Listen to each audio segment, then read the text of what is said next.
देश में न हिंदू खतरे में है, न मुसलमान, न सिख, न ईसाई, न जैन, न बौद्ध, न ब्राह्मण, न क्षत्रिय, न वैश्य, न शूद्र, न दलित, न आदिवासी, वनवासी, न SC ST। देश में खतरे में है देश का बचपन,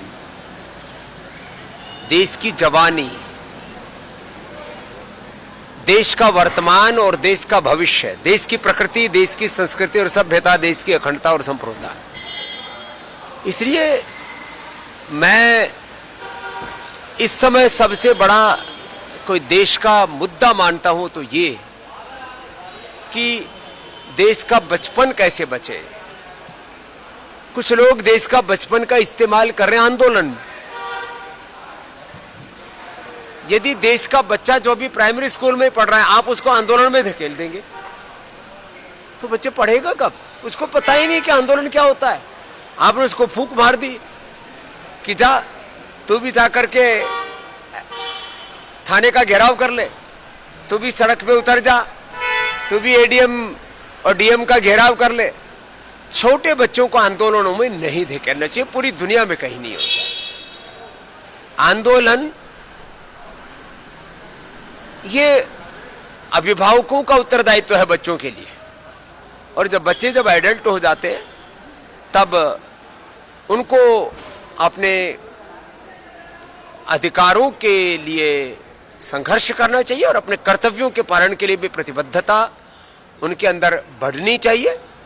देश में अराजक आंदोलन तो नहीं, हाँ देश में संविधान की लोकतंत्र की रक्षा के लिए संवैधानिक, लोकतांत्रिक, नैतिक, आध्यात्मिक, मानवीय मूल्यों पर आधारित आंदोलन होने चाहिए। मैं इसका समर्थक हूं।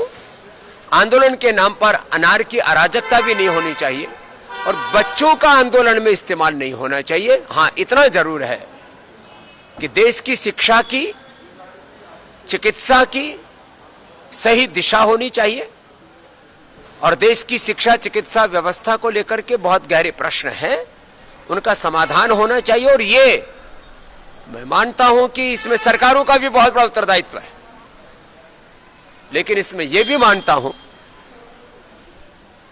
कि ये व्यक्ति केंद्रित व्यवस्था नहीं है।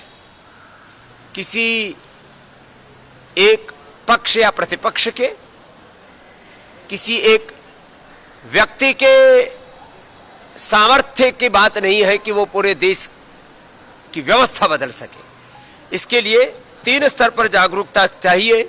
एक सामाजिक जागरूकता, एक राजनीतिक जागरूकता, तीसरी प्रशासनिक रूप से जागरूकता।